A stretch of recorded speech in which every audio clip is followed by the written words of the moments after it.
말씀을 듣겠습니다. 이 가운데 자정해 주실 줄 믿고 예수 그리스도 이름으로 기도드립니다. 아멘. 하나님께서 천지 만물을 창조하셨다는 말씀은 우리가 수천 번, 수만 번 들어왔습니다. 하나님께서 천지를 창조하실 때 얼마나 기뻐하셨는지 모릅니다. 그래서 좋았더라, 좋았더라, 좋았더라, 토부라는 말을 말씀하셨습니다. 특별히 하나님께서 마지막 날 이제 인간을 창조하시고 얼마나 기뻐하셨는지 모릅니다. 왜냐하면 창세기 1장 27절 말씀을 보게 되면 바로 인간을 만드실 때는 특별하게 하나님의 형상대로 사람을 창조하셨기 때문이었습니다. 얼마나 기뻤는지 모릅니다. 여러분 그렇지 않습니까? 자기를 닮은 사람을 하나님은 얼마나 사랑하셨겠습니까? 그런데 하나님의 형상대로 창조함 받은 인간들이요 타락을 하게 됩니다. 하나님께서 그토록 사랑해 주셨건만 그 사랑을 깨닫지 못하고 그들에게서 서서히 여러분 하나님의 모습이 사라지기 시작했던 것 같습니다. 왜 그렇습니까? 죄가 들어왔기 때문입니다. 그 죄가 바로 사람들을 지배하기 시작했기 때문에 하나님의 형상이 상실하게 되었습니다. 다른 말로 말하면 타락입니다. 하나님이 창조하신 인간이 하나님의 말씀에 불순종함을 통해서 죄가 들어왔고 그 죄가 아담과 하와를 다스리고 뿐만이 아니고 이제 하나님으로부터 추방을 당하는 에덴 동산에서요 그런 일을 당하게 됩니다. 에덴 동산에서 추방을 당한 다음에 아들을 낳습니다. 가인을 낳고 아벨을 낳습니다. 여러분 그런데 큰아들 가인이 둘째 아들 아벨을 죽입니다. 끔찍한 일이 벌어졌죠. 왜냐하면 왜 나의 제사는 받지 않으시고 내 동생의 제사만 받느냐 하는 그런 시기와 질투의 화살이었습니다. 하지만 하나님께서는 가인에 의해서 최초의 순교자 아벨을 대신해서 인류를 죄에서 구원하시기 위해서 이 거룩한 씨를 보존하기 위해서 아벨 대신에 셋을 보내주셨다 하는 내용입니다. 성도 여러분, 하나님께서는 셋을 보내주신 그 이유는 다른 것이 아니었습니다. 하나님께서 약속하셨거든요. 어떤 약속이냐면 창세기 3장 15절 말씀을 통해서 보게 되면 여자의 후손을 통해서 너희를 구원하겠다. 여자의 후손은 뱀의 머리를 상하게 할 것이요 너는 그의 발꿈치를 상하게 할 것이라. 예수님이 십자가에 못 박혀 죽을 것이지만 그러나 인류의 구원자로서 승리할 것이라는 사실을 말씀해 주고 있습니다. 그런데 그 씨 아벨이 죽었습니다.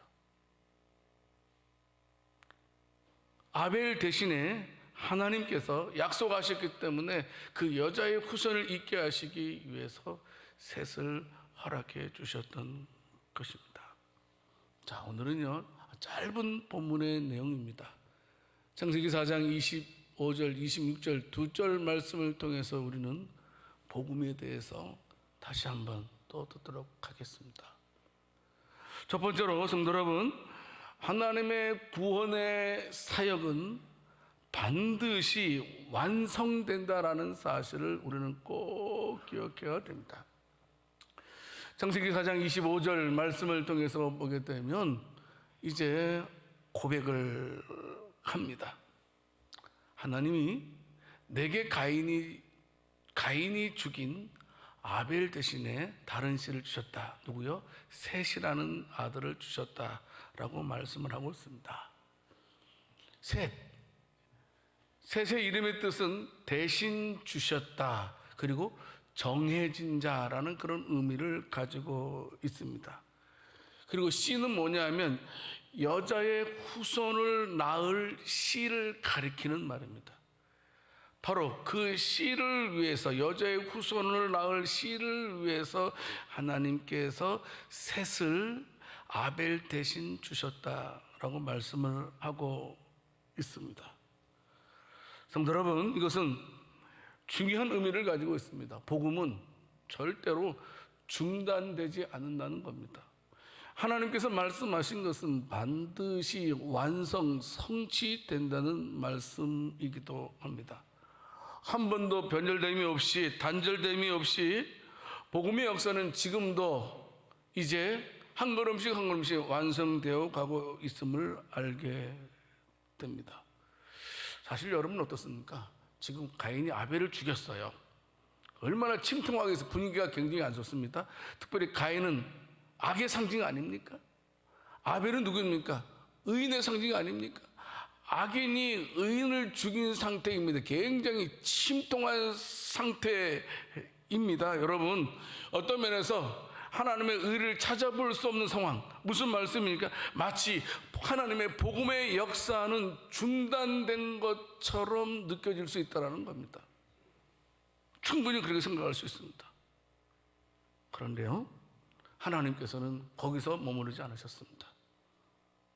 가인이 아벨을 죽였을 때 여자의 후손을 낳을 그 씨를 대신할 셋을 준비하셔서 복음을 이어가도록 해주셨던 것을 알게 됩니다.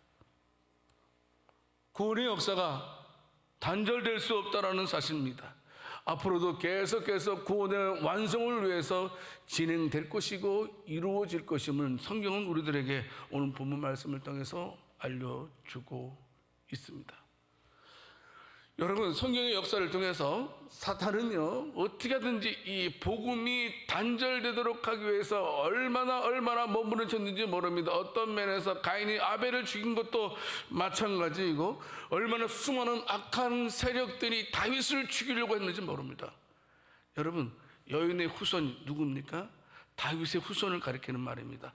다윗의 후손을 통해서 누가 나온다고요? 메시아가 나온다는 겁니다. 그런데 그 다윗의 후손을 통해서 메시아가 나오지 못하도록 얼마나 다윗이 고통을 받았는지 모릅니다. 아니, 다윗뿐만이 아닙니다. 우리가 성경을 읽어보게 되면 어떻습니까? 남쪽 유다는요, 한 계보를 계속 잇고 있습니다. 북쪽 이스라엘은요, 왕조가 많이 바뀝니다. 근데 남쪽은 오직 다윗의 계보만을 이어지는 것을 보게 됩니다. 무슨 말씀입니까? 하나님께서는 끝까지 여인의 후손을 통해서 인류를 구원하실 것에 대해서 계속해서 진행하셨다는 사실입니다. 우리가 눈에 볼 때는 반드시 중단된 것처럼 보입니다. 여러분, 우리가 신앙생활 할 때도 우리의 마음이 어두워질 때가 있지 않습니까? 하나님께서 안 계신 것처럼 느껴질 때도 있고, 내 마음이 어떻습니까? 답답함을 느낄 때도 있지 않습니까? 그럴 때는 복음이 마치 없는 것처럼 느껴질 때도 있지 않습니까? 하지만 그렇지 않다라는 겁니다. 아벨이 죽었지만 하나님께서 셋을 준비하셨고, 수많은 다윗이 어려움을 당했지만 하나님께서 다윗을 지키셨고 인도하셨고, 결국은 다윗의 후손을 통해서 메시아 그리스도를 탄생케 하셔서 인류를 구원하실 하나님의 일은 지금도 중단된 적이 한 번도 없었음을 믿으시기를 바랍니다. 성도 여러분, 하나님은 얼마나 오묘한 분인지 모릅니다. 예수님께서 이 땅에 오셨습니다. 이제 악한 자들은 어떻습니까? 저 여인의 후손, 저 사람만 죽이면 이제 우리가 끝났다, 우리가 승리한다라고 생각했습니다. 그래서 그들은 예수님을 여러분 십자가에 못 박혀 죽게 했습니다.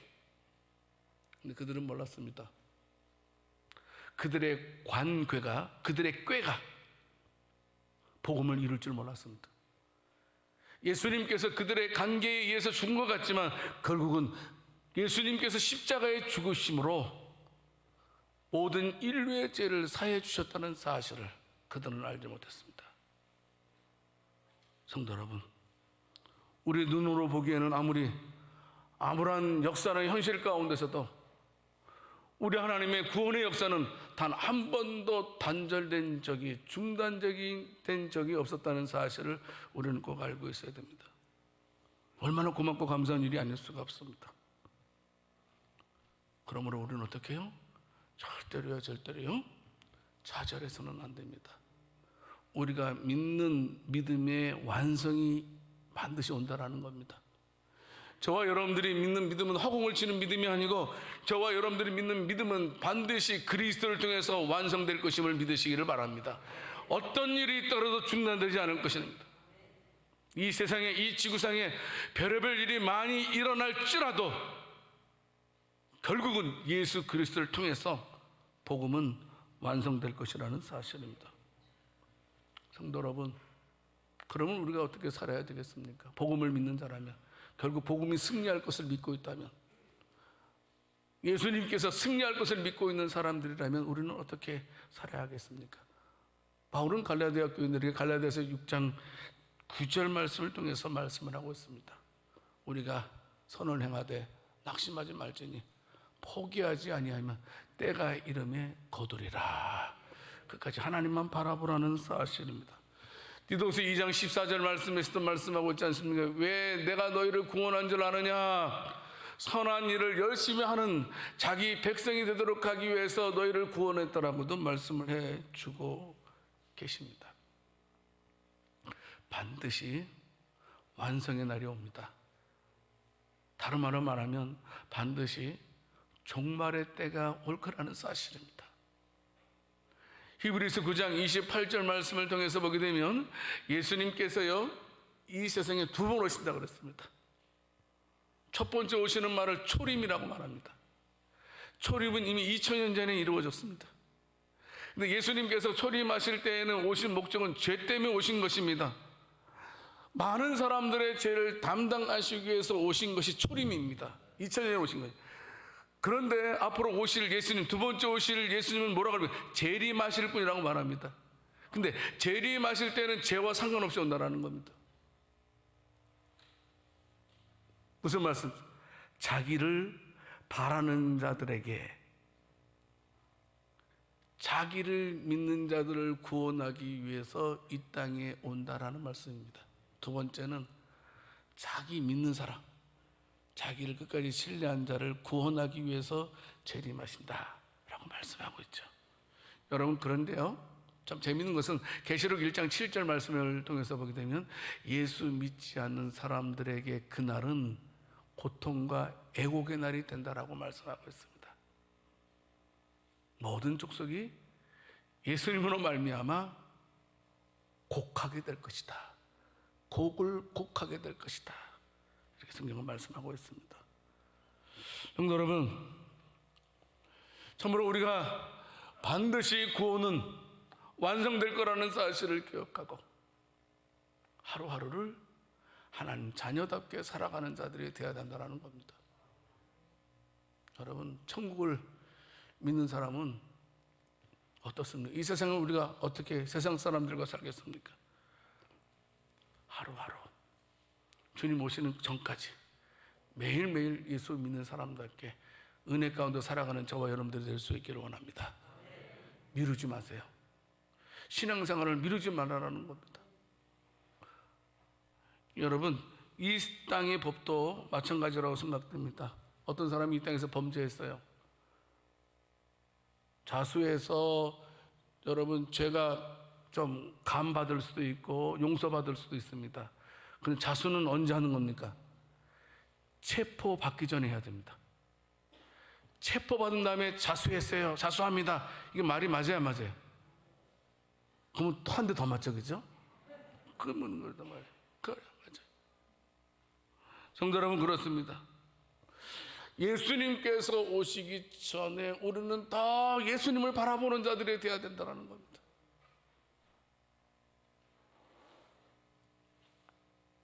사실 예수님 언제 오실지 몰라요.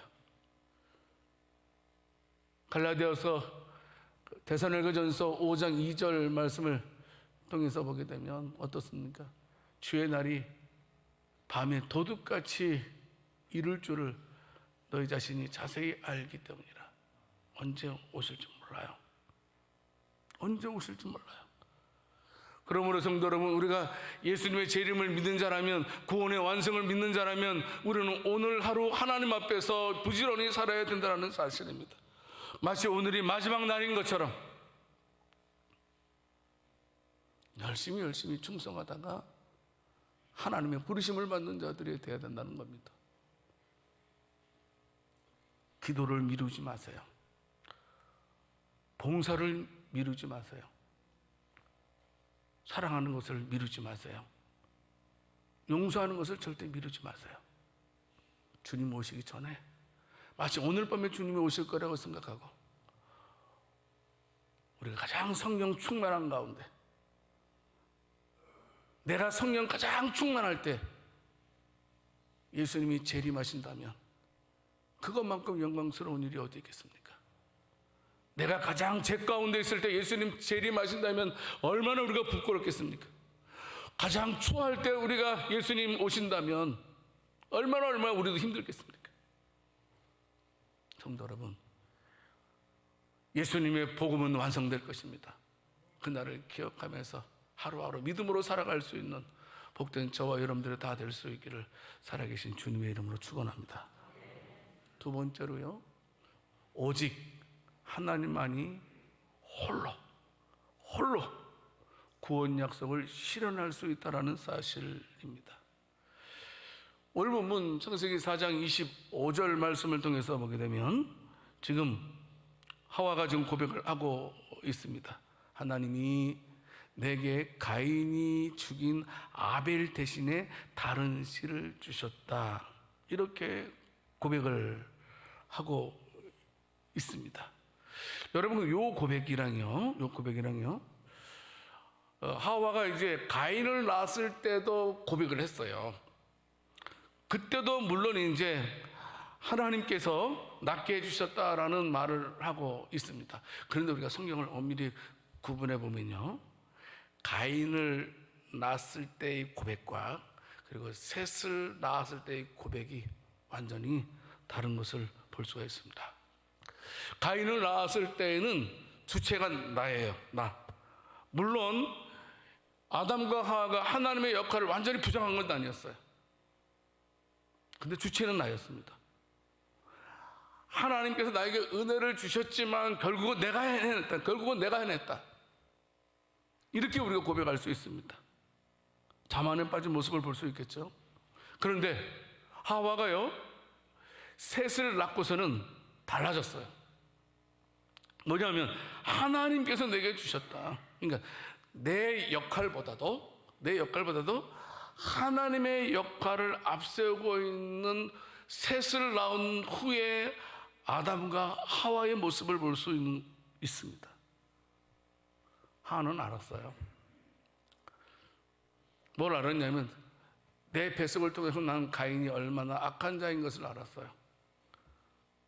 결국은 뭐냐면 내 능력으로서는 절대로 여자의 후손이 태어날 수 없다는 사실을 알았어요. 그것은 오직 하나님으로만이 가능하다. 그제서야 깨닫고 셋을 낳은 후에 하나님께서 나에게 주셨다라고 말씀을 하고 있는 것입니다. 성도 여러분, 우리의 구원은요, 우리의 노력으로 되는 것이 아닙니다. 여러분, 이거 꼭 명심해야 돼요. 우리의 노력으로 되는 것이 아니고 우리의 힘쓰므로 되는 것이 아니라는 사실입니다.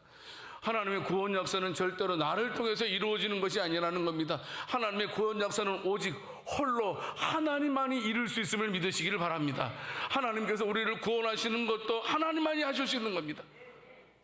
간혹 이런 말에 신인협력설이라는 말도 있습니다. 우리가 구원받기 위해서는 하나님과 우리가 협력해야 돼요. 여러분, 아닙니다. 여러분, 절대로 아닙니다. 우리의 구원은 오직 하나님 홀로 계신다는 사실입니다. 하와가 셋을 낳고 하와가 아벨을 잃은 후에야 깨달았습니다. 성도 여러분, 우리가 하나님 앞에서 우리가 얼마나 무능한 자인지를 고백해야 됩니다. 절대로 교만하면 안 됩니다. 절대로 교만하면 안 됩니다. 절대로 자기 자신을 과신하면 안 됩니다. 하나님의 자리에 나를 놓아서는 안 됩니다. 하나님의 자리는 오직 하나님만이 앉을 수 있고 하나님만이 나를 구원할 수 있고 그 은혜로 내가 구원받았음을 항상 감사하면서 살아가는 자들이 되어야 된다는 사실입니다. 로마서 3장 24절 말씀하고 있지 않습니까? 그리스도 예수 안에 있는 속량으로 말미암아 하나님의 은혜로 값없이 의롭다 하심을 얻은 자 되었느니라. 하나님의 은혜로 내가 구원받은 것은 전적인 하나님의 은혜라는 겁니다. 나의 0.1%도 포함된 것이 아니라는 겁니다. 내 의가 0.0000001%도 포함된 것이 아니고 전적인 하나님의 은혜로 값없이 의롭다 하심을 받았음을 믿으시기를 바랍니다. 여러분, 우리가 너무나 잘 알고 있는 에베소 2장 8절 9절 말씀 너무나 잘 알고 있지 않습니까? 같이 한번 읽어보겠습니다. 너희는 그 은혜에 의하여 믿음으로 말미암아 구원을 받았으니 이것은 너희에게서 난 것이 아니요 하나님의 선물이라.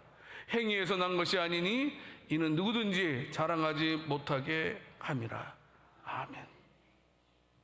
전적으로 우리의 구원을 완성한 이도 하나님, 우리의 구원을 완성할 수 있는 분도 홀로 하나님만이 하실 수 있고 그 하나님만이 우리를 구원할 수 있다라는 사실을 믿고 있는 저와 여러분들,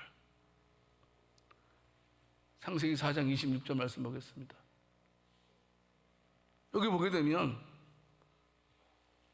셋이요 어떤 사람인지를 알아요. 셋도 아들을 낳고 그의 이름을 에노스라 하였으며 그때의 사람들이 비로소 여호와 이름을 무엇하였더라? 불렀더라. 여러분, 그때에 사람들이 비로소 여호와의 이름을 불렀더라. 여러분, 여기서 여호와의 이름을 불렀다는 말은 단순하게 야훼여 이거 외침 가리키는 말이 아니고 하나님께 진정으로 예배드리기 시작하였더라 이 말씀입니다. 성도 여러분, 기억하십시오. 살아있는 예배가 무엇이냐면 나를 구원하실 이는 오직 하나님밖에 없고 나는 죄인 중에 계시라는 사실을 알 때 그것이 진정한 예배가 시작임을 믿으시기를 바랍니다. 이것을 우리가 깨달아야 됩니다. 참 기가 막히죠. 가인의 세력들은 점점 왕성해 갔습니다.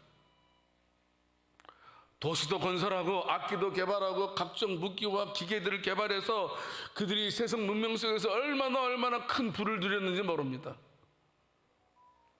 그런데 반면에 셋의 자손들은 어떻습니까? 농사나 목축에 종사하면서 살았습니다. 그런데 그들이 힘쓴 것은 하나님과의 관계였습니다. 하나님과의 관계. 내가 초라하게 살지만, 내가 가인의 집안처럼 가인의 그 계통처럼 화려하게 살지 못하지만 우리는 오직 하나님과의 관계를 중요하게 여기며 살겠다라고 셋과 셋의 후손들은 믿음을 고집했던 것을 볼 수 있습니다. 성도 여러분, 우리가 생각할 때는 가인처럼 형통한 것을 복이라고 생각하지 않습니까? 그렇지 않습니까? 가인처럼 뭐 적당히 신앙생활을 하는데 일이 잘 되는 사람을 혹시 부러워하지 않습니까? 여러분, 우리가 아무리 이 땅에서 어렵고 힘들어도 나는 오직 주만 바라보고 하나님이면 됩니다라고 고백하면서 살아가는 자들, 성도 여러분, 절대로 가인의 계보를 부러워하는 자들이 되어서는 안 됩니다. 여러분, 왜 그럴 겁니까? 가인의 그 계보가요 끝까지 이어지지 않잖아요. 여러분, 가인의 계보가요 화려함을 드러났지만 한순간에 없어지는 것 알고 있지 않습니까? 창세기 4장 이후에 보게 되면 그 가인의 계보가 소개되지 않아요. 무슨 말씀입니까? 순간적으로 화려했지만 그들의 삶은 비극적으로 끝나고 그들의 혈통이 단절되었음을 성경은 말하고 있습니다. 그러나 셋의 자손들을 보십시오. 그렇게 화려하지는 못했습니다. 창세기 5장에 보게 되면 그 족보에서 셋의 후손들이 아주 자세히 기록되어져 있습니다. 하나님께서 기억하셨다는 사실입니다. 처음에 볼 때는 가인의 후손들이 왕성해 보였지만 끝은 달랐다는 겁니다. 셋의 후손들은 처음은 미약했지만, 초라했지만 나중은 힘이 창대했다는 말씀과도 우리가 생각해 볼 수 있다는 사실입니다. 성도 여러분, 절대 자만하지 마십시오. 나를 구원할 수 있는 분은 오직 하나님 한 분밖에 없음을 믿으시길 바랍니다. 내가 구원받은 것은 전적인 하나님 은혜밖에 없다. 그러면요, 여러분 어떻습니까? 예수님 말씀하신 것처럼 마태복음 6장 33절 말씀처럼 너희는 먼저 그의 나라와 그의 일을 구할 수밖에 없다라는 겁니다. 하나님의 뜻을 이해하는 사람은요, 땅에 목적을 두지 않습니다. 하늘에 목적을 두고 살아갑니다. 그렇지 않습니까? 무엇을 하든지 먼저 우리는 하나님과의 바른 관계를 정립하려고 해야 됩니다. 성공을 쫓아가지 마세요. 성공하지 말라는 얘기 아닙니다. 출세를 쫓아가지 마세요. 출세하지 말라는 말 아닙니다. 여러분들, 우리 가운데 대통령도 나왔으면 좋겠습니다. 우리 자녀들 가운데 국회의원도 나왔으면 좋겠습니다. 여러분, 교수들도 나왔으면 좋겠습니다. 위대한 사업가들도 우리 교회에서 우리 자손들을 통해서 많이 나왔으면 좋겠습니다. 하지만 그것도 중요하지만 더 중요한 것은 우리 교회 모든 자손들은 하나님과의 바른 관계를 맺는 마치 셋의 후손들이 많아질 수 있기를 살아계신 주님의 이름으로 축원합니다. 성도 여러분, 결국 어떻습니까? 마태복음 7장 26절 27절 말씀을 통해 보면 가인의 후손을 가리키는 말 아닙니까? 그토록 화려했습니다. 하지만 어느 순간에 비가 내리고 창수가 나고 바람이 불면 그 집에 부딪힐 때 그 집은 하염없이 그냥 무너졌던 것을 예수님도 말씀을 하고 계십니다. 시인도 말합니다. 시편 143편 8절 말씀을 통해서 보게 되면 아침에 나로 하여금 주의 인자한 말씀을 듣게 하소서. 내가 주를 의뢰함이니이다. 내가 의지합니다. 내가 다닐 길을 알게 하소서. 내가 내 영혼을 주께 드림이니이다. 하나님 말씀을 통해서 깨닫게 해주세요. 하나님이 하나님됨을 알게 해주세요. 잠언서 3장 5절 6절 말씀에서도 말씀하고 있지 않습니까? 너는 마음을 다하고 여호와를 신뢰하고 너의 명철을 의지하지 말라. 너는 범사의 그를 인정하라. 하나님으로 인정하라는 겁니다. 그리하면 너의 길을 지도라는 말은 뭐예요? 인도하시리라. 하나님을 하나님됨으로 인정하라. 그리고 그의 말씀대로 살아가라. 그러면 너의 길을 내가 인도해 주겠다. 야고보서 4장 8절 말씀에서 말씀하고 있습니다. 하나님을 가까이 하라. 가까이 하라. 하나님을 가까이 하라. 말씀하고 있습니다. 성도 여러분, 우리의 구원 역사를 완성시킬 수 있는 분은 오직 하나님 한 분밖에 없음을 믿으시기 바랍니다. 그분만 바라봐야 된다는 겁니다. 자, 그런데요, 세 번째로 그분을 바라보기 위해서는요, 철저하게요, 다시 한번 내가 연약하고 죽을 수밖에 없는 존재라는 사실을 알아야 하지만 하나님 바라봅니다. 하나님은요, 내가 나를 신뢰하는 사람은 절대로 하나님 바라볼 수 없습니다. 하나님을 바라볼 수 있기 위해서는 내가 어떤 존재인지를 정확히 알 때만이 하나님을 바라볼 수 있습니다. 오늘 보면 창세기 4장 26절 말씀에 이제 셋이 아들을 낳았어요. 근데 아들의 이름을 뭐라고 했어요? 에노스라 했습니다. 여러분, 그런데 에노스의 이름의 뜻이 좀 뜻밖이에요. 뜻밖. 무슨 말씀이에요? 에노스라는 이름의 뜻이 뭐냐 하면 유한하다, 죽어야 한다, 연약하다, 창백하다, 이런 뜻입니다. 그러니까 죽을 수밖에 없고 쇠할 수밖에 없는 것이 인생이라는 사실을, 그런 의미를 담고 있습니다. 아마도 셋이요, 에노스를 낳았을 때 에노스가 내가 볼 때 굉장히 아팠던 것처럼 아닌 것 같아요. 아프진 않았어요. 왜냐하면 창세기 5장에 보게 되면 이 에노스가 몇 살까지 사냐면 912살까지 삽니다. 그러니까 뭐 아프진 않았어요. 부족하진 않았어요. 그래서 개인 특정적인 에노스 아들을 보고 그런 이름을 지어진 것이 아니고 보편적인 인간상, 인간이 이러하다라는 사실 고백하고 있는 것입니다. 결국 죽을 수밖에 없는 것이 인간이고 결국 유약한 것이 인간이라는 사실을 하나님 앞에서 인정한 것이 바로 아들 이름을 통해서 하나님께 신앙 고백을 하고 있는 것이었습니다. 성도 여러분, 이 땅에서 안 아픈 사람은 없습니다. 다 아파요.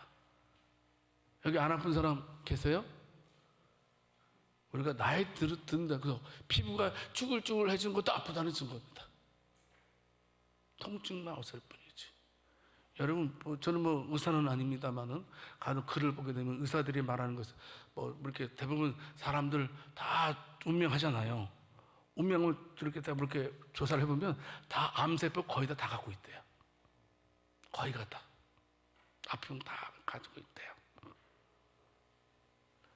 여기서 늙지 않은 사람 있을까요, 없을까요? 아마 우리 권사님들도 젊었을 때는 아주 이뻤을 것 같아요. 그죠? 아멘 하세요.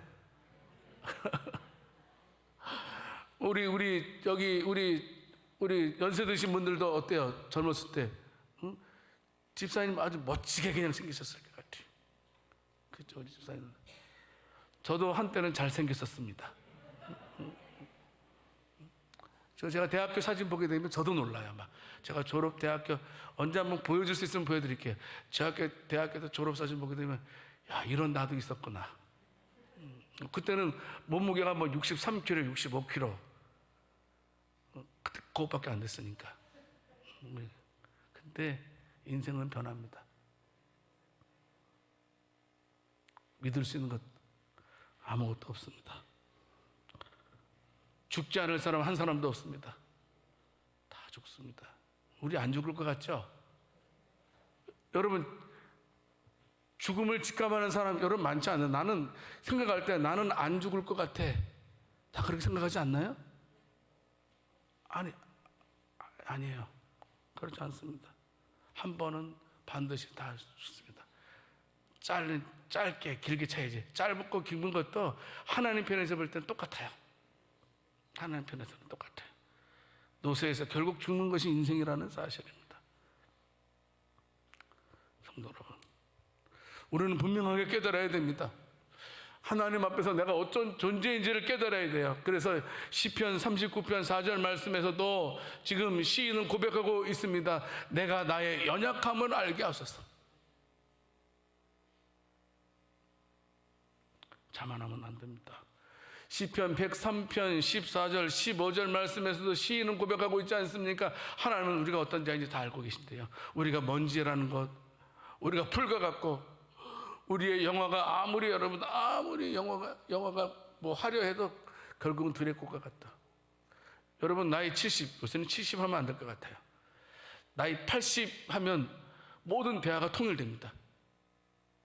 60대는 막 자기 경력 자랑하고 50대는 어떤 자기 실력 자랑하고 하지만 나이 80대면 모든 대화가 통일됩니다. 건강 얘기, 그죠? 손주 얘기, 이거 다 통일됩니다. 이게 인생이라는 겁니다. 아무리 젊었을 때 화려하게 보낸 사람도 결국은 허무하게 되는 것이 인생이라는 사실입니다. 아이고, 하면 안 되는데. 하지만 어떻습니까? 우리에게는 예수님이 계신답니다. 그분을 바라보자는 겁니다. 셋이 에노스를 낳고 오직 우리가 살 수 있는 방법은 하나님을 바라보는 것밖에 없다. 아들 에노스를 통해서 결코 내가 할 수 있는 것은 아무것도 없다라는 사실을 셋은 깨닫고 하나님만 바라보기로 작정하고 당신의 아들의 이름을 에노스라고 지은 것입니다. 성도 여러분, 우리는 하나님의 자녀라는 사실을 잊지 않았으면 좋겠습니다.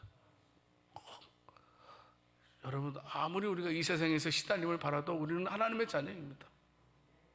이거 잊지 않았으면 좋겠어요. 이 땅에서 때로는 우리가 실패할 수도 있고 아플 수도 있고 괴로움 당할 수도 있어요. 그래도 하나님의 자녀라는 사실은 절대 변하지 않음을 믿으시기 바랍니다. 영원토록 하나님의 구원이 우리와 함께 하실 것이고, 예수님께서 두 번째 오실 때 저와 여러분들에게는 곡하는 날이 아닌 줄 믿으시기 바랍니다. 예수님께서 두 번째 오실 때에는 저와 여러분들에게는 할렐루야로 하나님을 찬양하게 될 줄 믿습니다. 어떤 일이 있더라도 내가 믿지 마시기 바랍니다.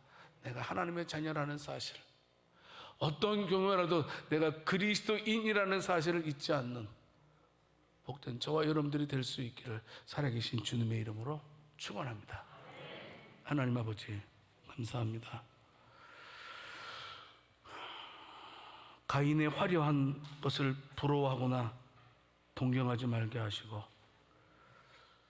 하나님 아버지 세세 하나님만 바라보는 그 모습을 우리가 동경할 수 있게 하시고, 항상 하나님과의 바른 관계를 정립하는 우리들 되게 해 주시옵소서. 하지만 하나님, 우리의 연약함을 아시지요. 우리의 연약함을 도와주시사 말씀과 기도로 우리의 가야 할 길을 제시해 주실 줄 믿습니다. 또 말씀대로 살 수 있는 능력도 허락해 주실 줄 믿습니다. 감사드리옵고 우리 주 예수 그리스도 이름으로 기도드립니다.